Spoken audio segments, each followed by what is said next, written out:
और नया सवेरा में अब आगे बढ़ते हैं। खबर आ रही है झारखंड से। झारखंड के पूर्व मुख्यमंत्री हेमंत सोरेन की मुश्किलें अब और बढ़ती दिख रही हैं। ईडी ने अदालत में एक चार्जशीट दाखिल की है जिसमें उनका नाम है। हेमंत सोरेन समेत 5 लोगों के नाम अदालत में दाखिल की गई चार्जशीट में शामिल हैं। ईडी ने सभी पर जमीन खरीद बिक्री मामले में आरोप तय किया है। सोरेन को 31 जनवरी को गिरफ्तार किया गया था।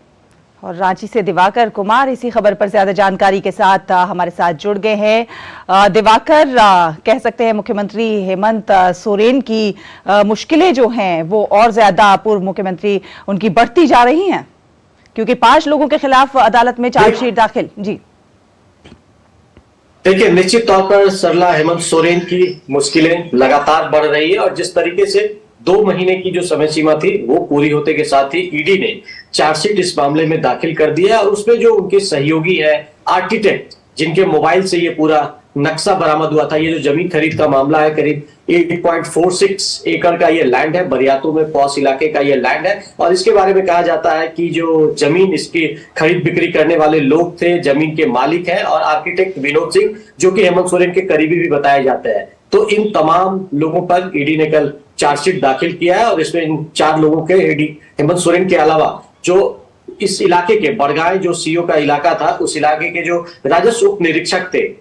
भानु प्रताप, वो भी गिरफ्तार है, उनको निलंबित भी किया गया है, तो उन पर भी चार्जशीट दाखिल किया गया है। तो आप समझ सकते हैं कि ये मुश्किल है और ये बाकायदा इनके जो व्हाट्सएप के चैट है वो जो निकाले गए थे, उस व्हाट्सएप चैट के जरिए ये करीब जो 5000 पेज का ये दस्तावेज है, आरोप पत्र जो अभियोजन पत्र दाखिल किया गया है, तो उसमें तमाम तरह की चीजें रखी गई कि किस तरह से इस जमीन की जमाबंदी की गई है, किस तरीके से इस जमीन को गलत तरीके से पहले इसका रसीद काटा गया, उसके बाद उसका म्यूटेशन किया गया और बाद में जब लगा कि मामले में वो गिरते जाएंगे तो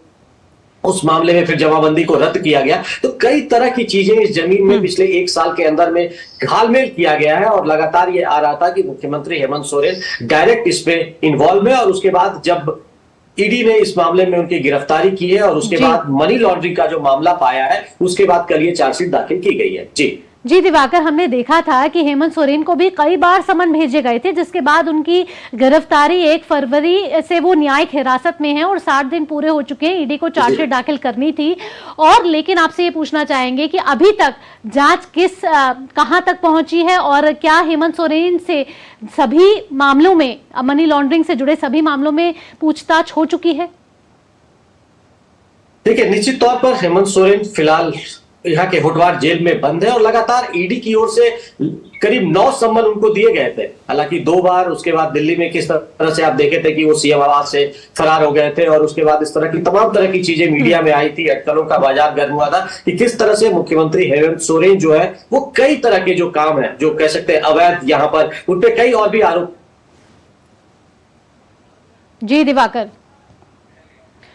हमको लगातार बता रहे थे कि किस तरीके से पूर्व मुख्यमंत्री हेमंत सोरेन की मुश्किलें लगातार बढ़ती जा रही हैं और अब ईडी ने एक चार्जशीट दाखिल करी है जिसमें हेमंत सोरेन का नाम है, साथ ही साथ 5 अन्य लोग भी इसमें शामिल हैं। और अब बात करेंगे कारोबार की।